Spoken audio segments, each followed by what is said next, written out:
Un hito memorable. He anunciado justicia en grande congregación. He aquí, no refrené mis labios, Jehová, tú lo sabes. No encubrí tu justicia dentro de mi corazón. He publicado tu fidelidad y tu salvación. No oculté tu misericordia y tu verdad en grande asamblea. Jehová, no retengas de mí tus misericordias. Tu misericordia y tu verdad me guarden siempre. Salmo 40, 9 a 11. Algunas veces, queridos amigos, deberíamos hacer una revisión de nuestra vida. Hay ocasiones cuando los hombres se ven obligados a hacerla y la rememoración puede estar llena de provecho para ellos. Me doy cuenta de que muchas personas miran al pasado en sus horas de dificultad. Una nube negra los induce a hacer una pausa.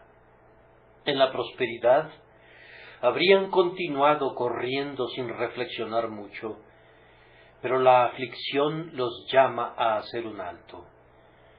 Son conducidos a Dios en oración, y si Dios ha sido clemente para con ellos en el pasado, en tales momentos no es inusual que recuerden su gran bondad y que la mencionen mientras imploran en el propiciatorio. Dicen: Él les ha hecho bien a sus siervos. Hasta aquí nos ayudó Jehová. Miran al pasado y ven los ebeneceres que han levantado en años pasados, y entonces claman: ¿ha olvidado Dios el tener misericordia? ¿Y habría podido enseñarme a confiar en su nombre y traerme hasta aquí para avergonzarme? De ese modo alejan sus aflicciones, y el recuerdo de la anterior misericordia les ayuda a arrebatar tizones de los altares de los años idos, para encender con ellos el fuego del sacrificio del momento presente. Los hombres tienen también la costumbre de revisar sus vidas cuando son llevados a las proximidades de la tumba. Cuando tememos que la vida está a punto de acabar, es útil comenzar a hacer el cálculo de la suma para ver a cuánto asciende el total. Si Dios nos dijera: ordena tu casa, porque morirás y no vivirás, la mejor manera de hacerlo sería recordando el pasado y considerando lo que hemos hecho y lo que Dios ha hecho, y luego contrastar lo uno con lo otro, para que podamos arrepentirnos del pecado y podamos tener esperanzas gracias a la misericordia. Ahora bien, aunque nosotros, personalmente, no hayamos sido conducidos todavía tan cerca de la muerte, con todo, durante el mes pasado, como un pueblo, estuvimos yendo más o menos continuamente al sepulcro. Creo que sumaron 7 los notables hermanos y hermanas que se quedaron dormidos la semana pasada, así que las flechas de la muerte han estado silbando constantemente sobre nosotros. Por tanto, como nos hemos estado acercando a la ribera del río, y se nos ha recordado que nosotros mismos tendremos que desprendernos en breve de este tabernáculo, debemos mirar un poco al pasado y acordarnos de todo el camino por donde nos ha traído el Señor nuestro Dios. Sin embargo, hay otras ocasiones fuera de aquellas de gran aflicción o de una temida partida, en las que los sabios están plenamente justificados de considerar el período como particularmente notable. Yo he llegado hoy a una fecha así. Hemos visto pasar 25 años desde que prediqué mi primer sermón en esta casa. Inauguramos este santuario con cánticos de gozo. Muchos de los que entonces estuvieron con nosotros están ahora en la gloria, y muchos de los que hoy están con nosotros ni siquiera habían nacido entonces. A los que estuvieron presentes en la inauguración del tabernáculo, les ha de parecer ahora un edificio que se está poniendo viejo. Oigo que la gente habla del amado y vetusto tabernáculo, y hacen bien, pues un cuarto de siglo no es un lapso insignificante en la historia de un edificio o de una iglesia. Se ha logrado muchísimo en estos 25 años, y hemos disfrutado de abundante misericordia tanto a nivel personal como de iglesia. No consideré apropiado dejar pasar la ocasión sin que ofreciera una devota acción de gracias al Señor por toda su misericordia para con nosotros, y sin que me esforzara por decir unas palabras que tal vez nos hagan tomar una mayor conciencia de nuestra deuda con Dios, y que nos induzcan a consagrarnos a su servicio más que nunca. Aunque este texto le pertenece primero que nada, en el sentido más divino y más pleno, a nuestro clemente Señor, también le pertenece a David, y a través de David, a todos aquellos a quienes Dios ha llamado a dar un testimonio del Evangelio de su gracia. Podemos decir, y en efecto lo decimos, humildemente, pero de manera sumamente enérgica: he anunciado justicia en grande congregación. He aquí no refrené mis labios, Jehová, tú lo sabes. No encubrí tu justicia dentro de mi corazón. He publicado tu fidelidad y tu salvación. No oculté tu misericordia y tu verdad en grande asamblea.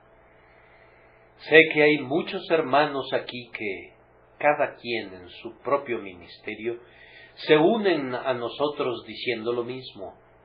A ellos hay que agregarles muchos hermanos y hermanas que, aunque no están en el ministerio, al menos a su medida y en el espíritu de las palabras, pueden afirmar lo mismo. He anunciado justicia en grande congregación.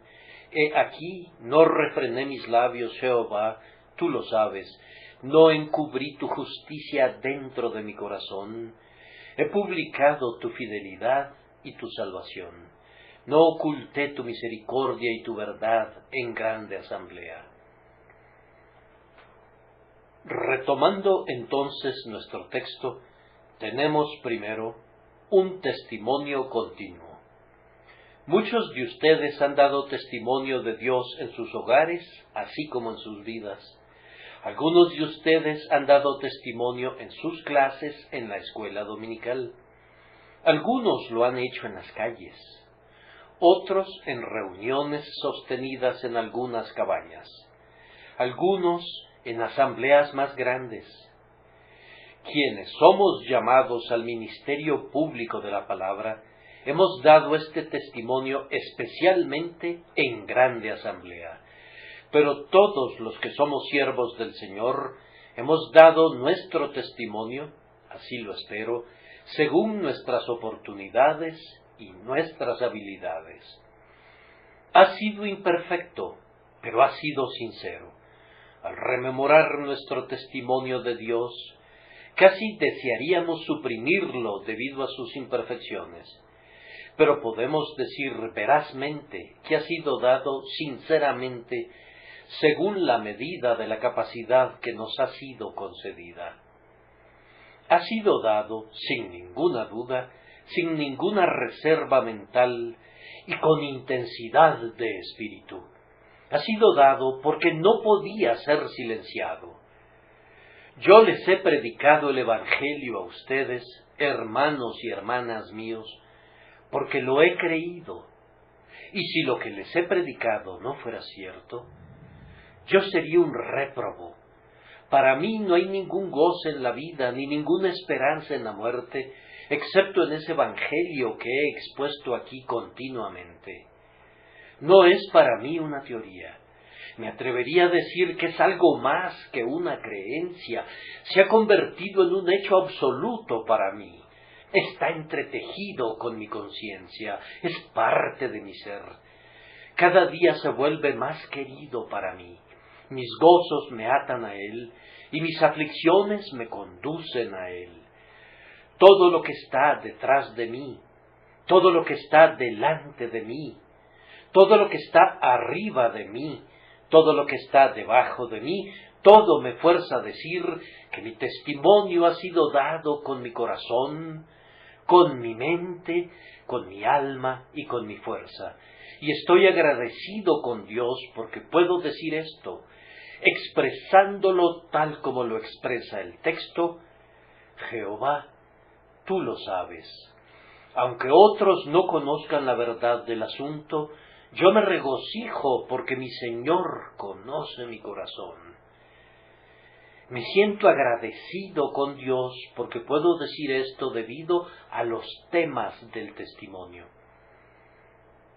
El primer tema del testimonio del salmista había sido la justicia de Dios.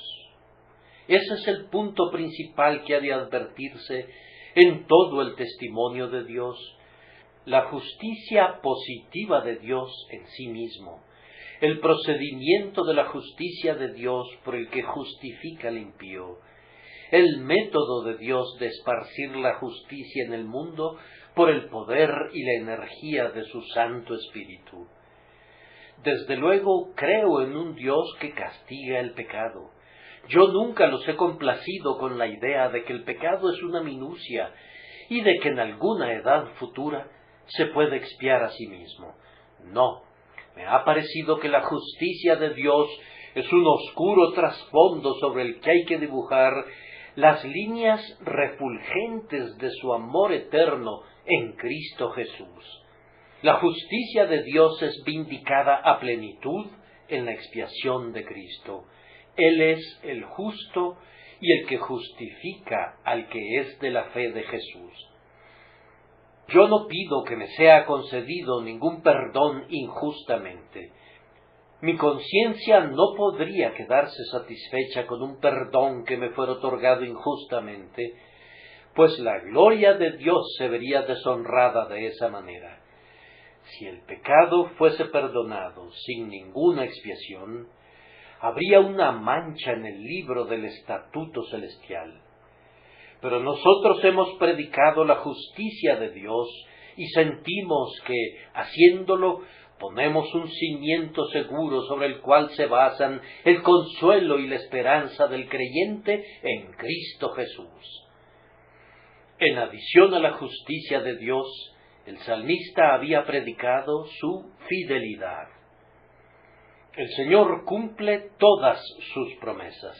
Él es el fiel prometedor y cumple lo que promete. No hay ninguna mentira en Él, ningún cambio, ninguna sombra de indecisión. Él dijo y no hará. ¿Cuál de sus promesas ha fallado jamás? ¿Se ha arrepentido de su pacto incluso en el más mínimo detalle? ¿O ha alterado la palabra que ha salido de sus labios?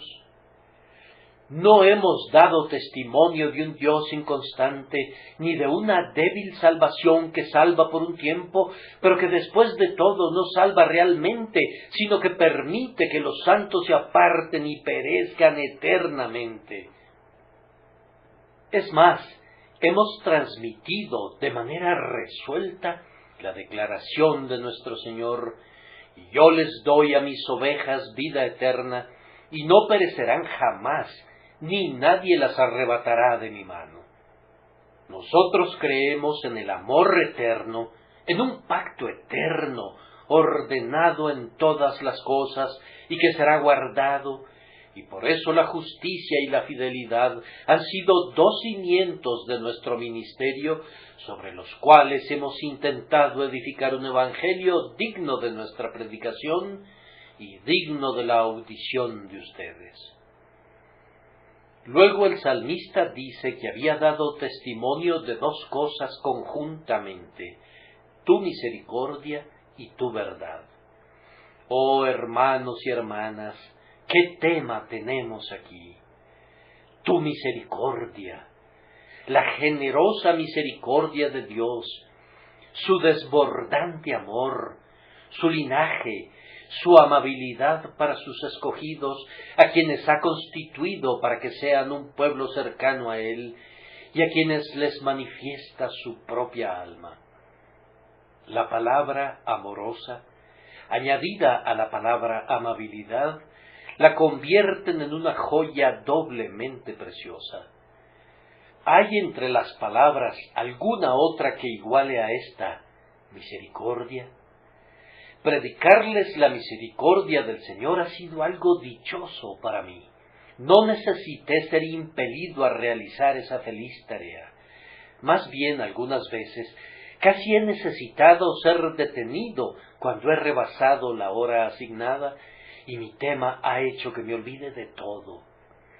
Oh, la misericordia del Señor para con aquellos que depositan su confianza bajo la sombra de sus alas. Ese es un tema sobre el cual uno podría predicar perennemente sin llegar a agotar sus tesoros. Y luego su verdad, la verdad de Dios, la verdad de su palabra, la verdad de su Hijo, la verdad de las grandes doctrinas que recibimos por el Evangelio. Yo no les he predicado a ustedes ningún tipo de especulación. Nunca he buscado inventar nuevas formas de verdad. Un día se verá de quién son los pensamientos que se sostendrán, si los pensamientos de Dios o los del hombre, y se verá cuál es el verdadero ministerio, el que recoge la palabra de Dios y se hace eco de ella, o el que la diluye hasta extraerle su propia vida. No siento ninguna simpatía por la predicación que degrada la verdad de Dios al nivel de un caballo de batalla en beneficio de su propio pensamiento y que ve en la Escritura una especie de púlpito desde el cual puede hacer tronar sus propias opiniones. Es más, si yo hubiera ido más allá de lo que ese libro enseña, que Dios suprima todo lo que he dicho.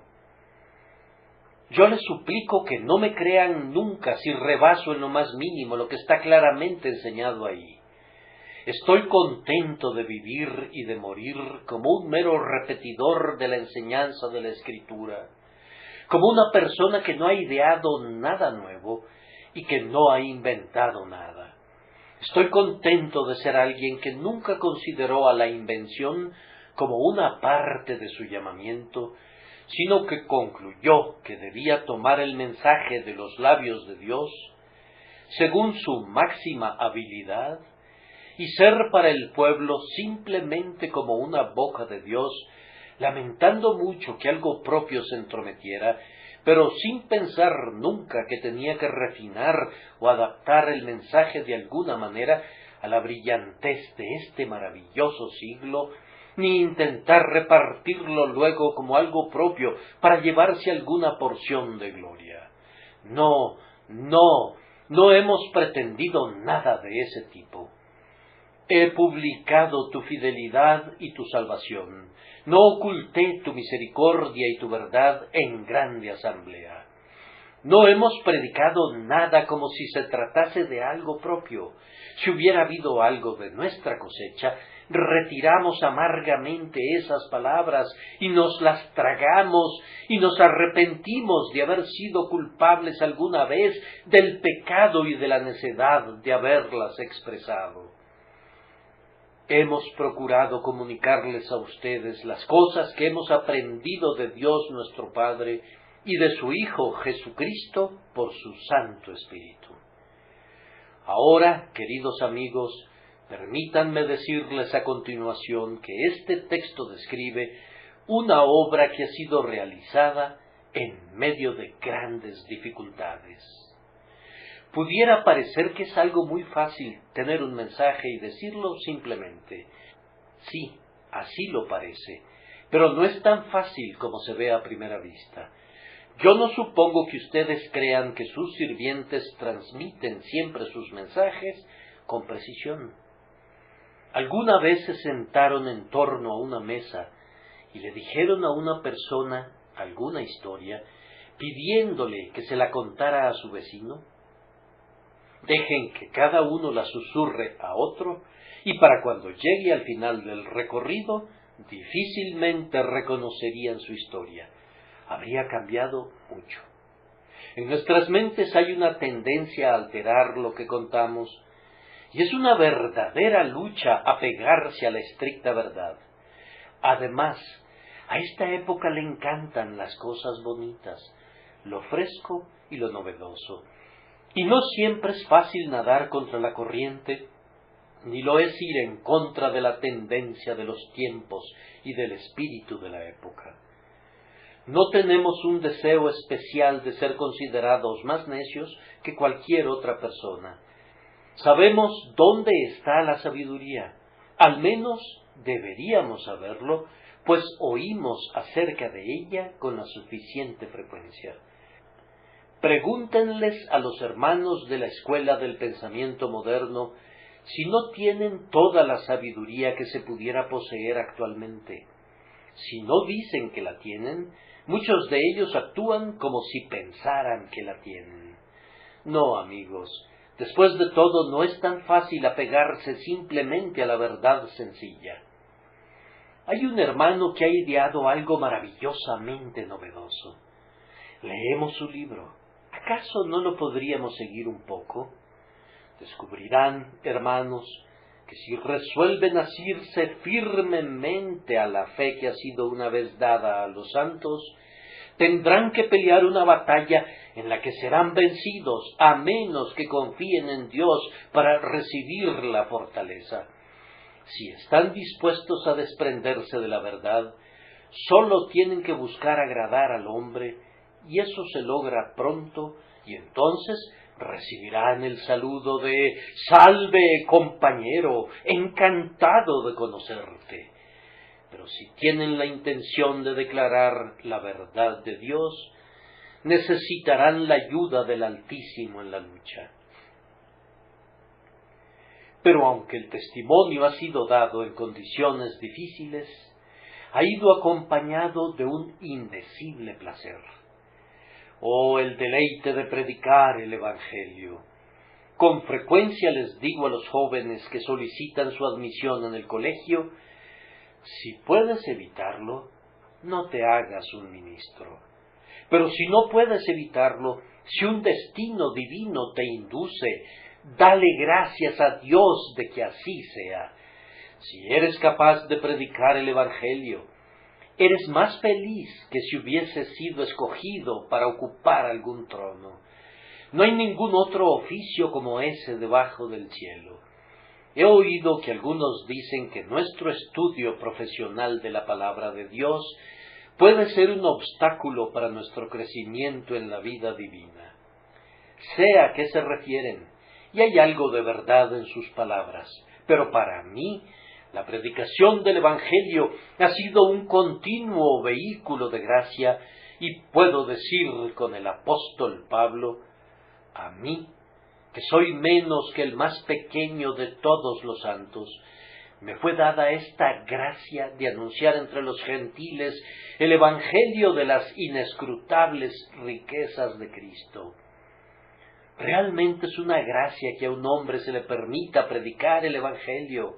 Acarrea consigo la gracia.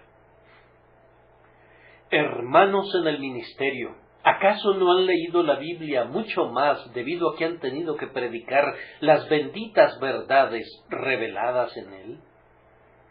¿No han sido inducidos a arrodillarse mucho más debido a que han tenido que tratar con almas ansiosas y han tenido que guiar al pueblo de Dios? Estoy seguro de que así es, y yo le doy gracias a Dios por darme un llamamiento que no me aparta del propiciatorio, sino que me conduce allí. Estoy agradecido porque tengo un mensaje que me alegra transmitir, y me alegra transmitir en todas partes. Un mensaje que no necesita ser ocultado nunca, sino que nos produce gozo repetirlo, y que trae salvación para nuestros oyentes cuando lo escuchan. Bendito sea Dios porque tenemos esa historia que proclamar. Podría decir mucho más acerca de este punto, pero no debo hacerlo, pues nuestro tiempo se agota. Esto debería bastar en cuanto al tema de nuestro testimonio continuo. Ahora, en segundo lugar, el texto hace mención de una notable audiencia. El salmista repite 2 veces: he anunciado justicia en grande congregación, y luego otra vez: no oculté tu misericordia y tu verdad en grande asamblea. Es asombroso para el predicador que haya una gran congregación para oír el Evangelio. Yo no sé qué piensen al respecto, pero si alguien hubiera sido invitado aquí para hablar tantas veces a la semana sobre política, me pregunto si hubiéramos tenido una congregación igual de numerosa al término de 25 años. Mi amigo el señor Varley es un poderoso orador, pero si él hubiera estado predicando acerca de la abstinencia total durante 25 años, yo estoy seguro de que algunos se habrían abstenido totalmente de venir a oírlo. Si yo hubiera tenido que predicar aquí acerca de, ¿qué tópico diré? Por ejemplo, del objetivo que la Sociedad de la Liberación tiene en mente, me temo que habría liberado a muchos de ustedes de asistir aquí mucho antes de eso.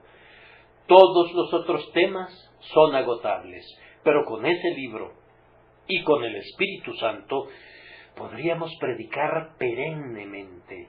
Nunca llegaríamos a un término. He oído acerca de 2 infieles, uno de los cuales le dijo a su compañero: si tuvieras que ir a la cárcel durante 12 meses y solo pudieras llevar contigo un libro, ¿cuál escogerías? Se quedó muy sorprendido cuando su compañero le respondió: yo llevaría la Biblia. El primero le dijo: pero tú no crees en eso. Me sorprende que la menciones. Contestó su amigo, es un libro que nunca acaba. Su comentario es verdadero. Es un libro que nunca acaba. Jerónimo solía decir: adoro la infinitud de la Santa Escritura. Y hacía muy bien. Me gustaría que vieran la Biblia que tengo en mi casa, que está marcada con todos los textos sobre los cuales he predicado. Hay a la fecha 31 volúmenes completos de mis sermones, y el volumen 32 está en proceso de publicación. Por supuesto que en adición a los 32 volúmenes de las series semanales regulares, hay muchos más volúmenes impresos, y tengo marcados todos los textos sobre los cuales he predicado. Algunas veces hago el bosquejo de un sermón, y luego, cuando busco en mi Biblia, encuentro que ya he predicado sobre ese texto, y que el sermón ha sido publicado, y digo: ese no lo podré utilizar para un domingo en la mañana. No me gusta repetir el mismo tema con mayor frecuencia de la necesaria. Sin embargo, algunas veces encuentro que puedo tomar el mismo texto y preparar un nuevo sermón sobre él con bastante facilidad, pues hay un manantial inagotable en la Santa Escritura, y la gran congregación necesita oír continuamente repeticiones de la misma gran verdad, aunque siempre es un deber del predicador buscar unas palabras aceptables para presentarla.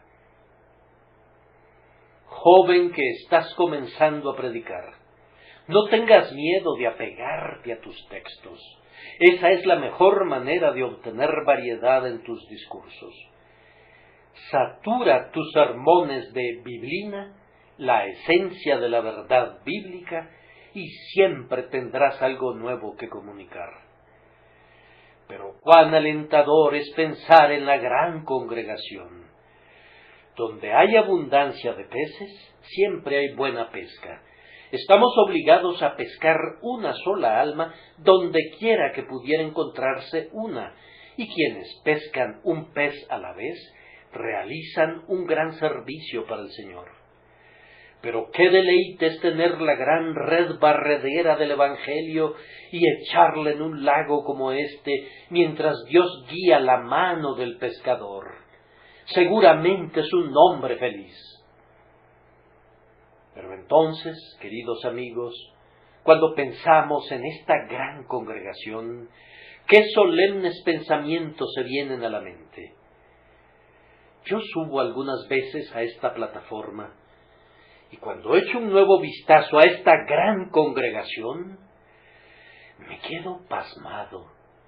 Una y otra vez he sentido que preferiría huir antes que enfrentar de nuevo a esta tremenda multitud para hablarle una vez más.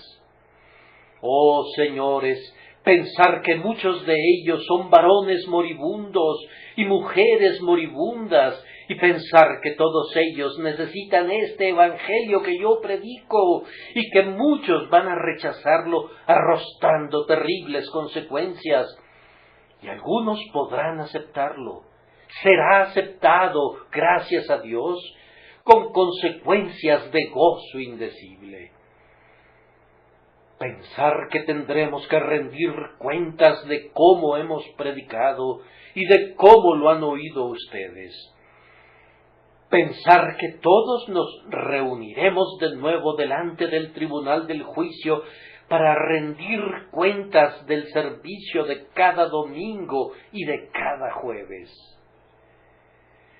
Si Jerjes no podía contener una lágrima ante el pensamiento de las miríadas de sus hombres que morían, ¿quién podría mirar a una congregación como esta sin ser movido a compasión?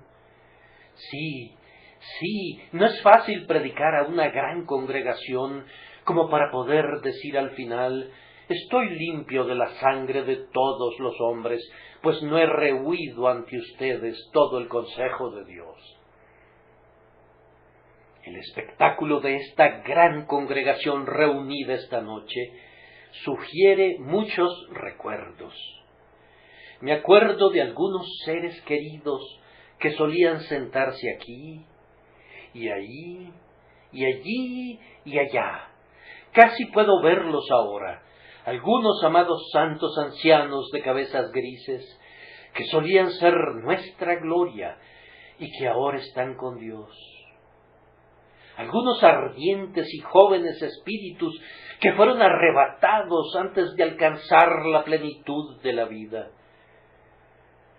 Ustedes están sentados donde se sentaron algunos que amaron mucho a su Señor y le sirvieron fielmente. Ocupen dignamente sus lugares, queridos amigos. Pero excúsenme si no digo nada más acerca de este tópico. Mi cerebro parece estar sumido en un torbellino, al tiempo que visiones que se esfuman pasan ante mi memoria en rápida sucesión. Si quieren ver a la vida y a la muerte, párense aquí. Me siento como el capitán sobre el puente de mando de un barco. Los miro allá abajo a ustedes, que son los pasajeros y la tripulación. Sin embargo, desde otra perspectiva, pareciera que estoy mirando grandes olas que pasan deprisa, y luego vienen otras, y siguen otras, una sucesión de cambios interminables sin que nada permanezca. ¿Cuánto tiempo duraremos? ¿Cuán pronto nos iremos nosotros también? Bien, es algo trascendente haber predicado a Cristo a esta gran congregación. Es algo trascendente creer que quienes no lo han recibido no tienen ninguna excusa. Es mucho mejor creer que muchos lo han recibido y que nos reuniremos con ellos en la tierra de gloria, regocijándonos en ese glorioso sacrificio por el cual han sido limpiados del pecado, en ese amado Salvador por cuya vida y muerte han sido vivificados y han sido hechos herederos de la gloria eterna. Oh, que esta fe sea encontrada en todos nosotros y que todos podamos al final unirnos en la Asamblea General de la Iglesia de los Primogénitos, cuyos nombres están escritos en el cielo. Solo me quedan unos cuantos minutos en los que puedo reflexionar sobre el último de los 3 puntos, la oración sugerida. Puedo darles simplemente un bosquejo de lo que habría dicho si hubiéramos podido disponer de más tiempo. La oración del salmista es: Jehová, no retengas de mí tus misericordias, tu misericordia y tu verdad, las cosas sobre las que había predicado, me guarden siempre.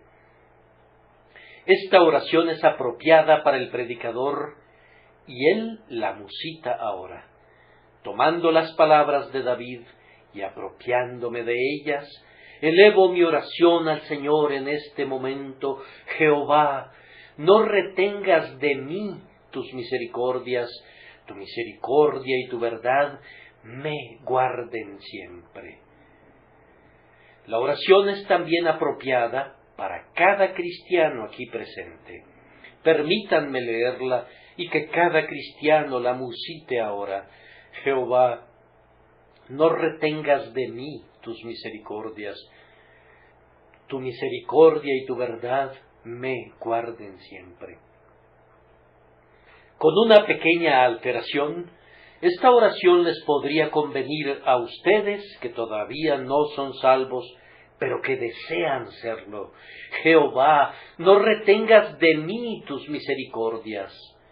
¿La estás musitando? ¿Acaso no es este un tiempo adecuado para elevar esta oración? Todas las señales son propicias. Hay un ruido como de marcha por las copas de las balsameras. Hay señales de un bien abundante. Esta noche nos cubre el rocío. Por tanto, si no has orado nunca, eleva ahora esta oración y que Dios te ayude a reclamar la respuesta mediante una fe apropiadora.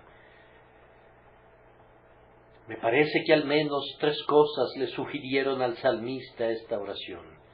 Primero, le fue sugerida por la gran congregación.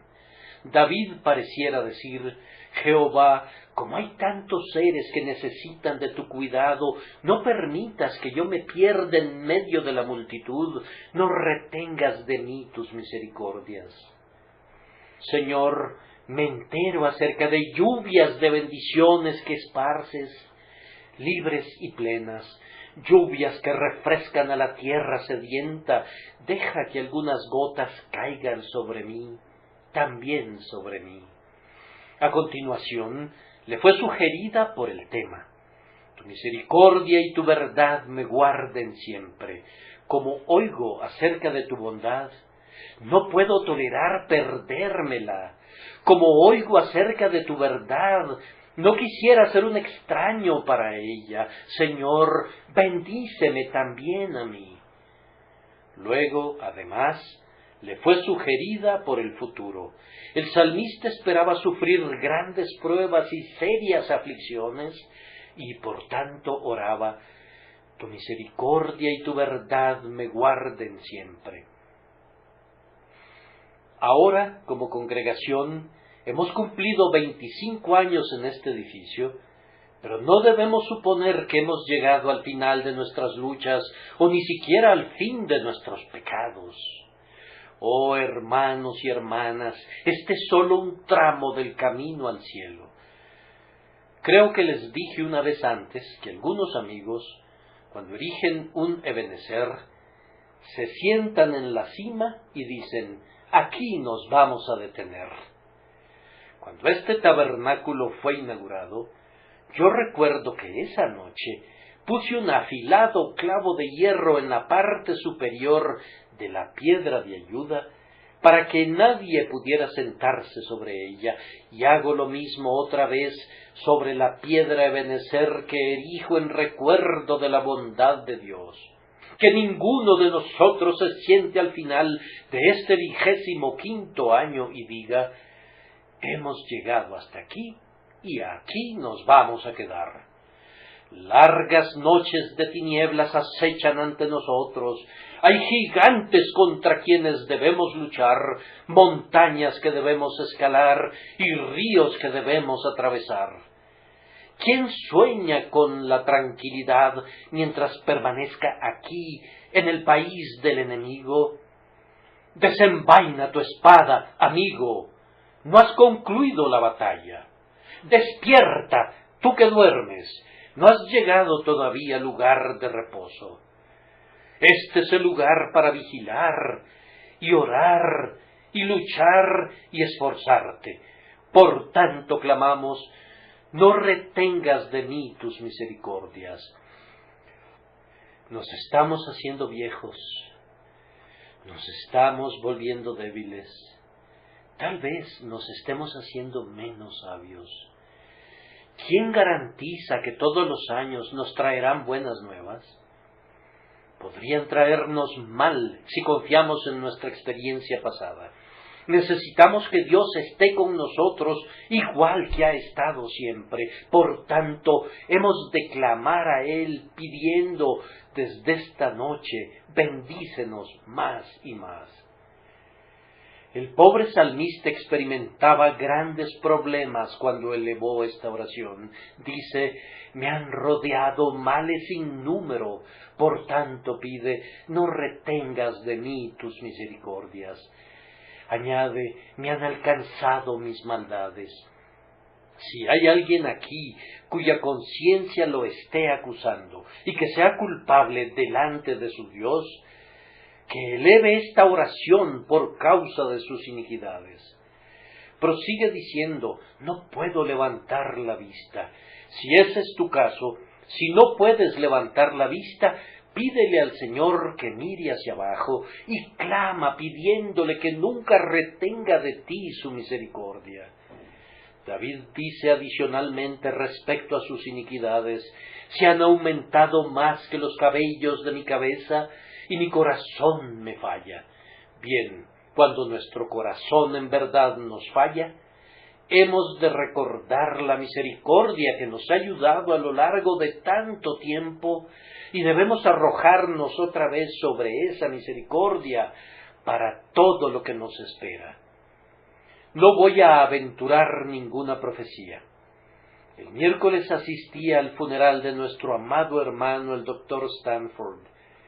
¿Ustedes podrían asistir al mío antes de que acabe este año? ¿O yo podría asistir al de ustedes? Aunque pudieran levantar la cortina que oculte el futuro, no desearían hacerlo, ¿no es cierto? Confíen en el Señor de tal manera que si viven, estén preparados a vivir, y si mueren, estén preparados a morir.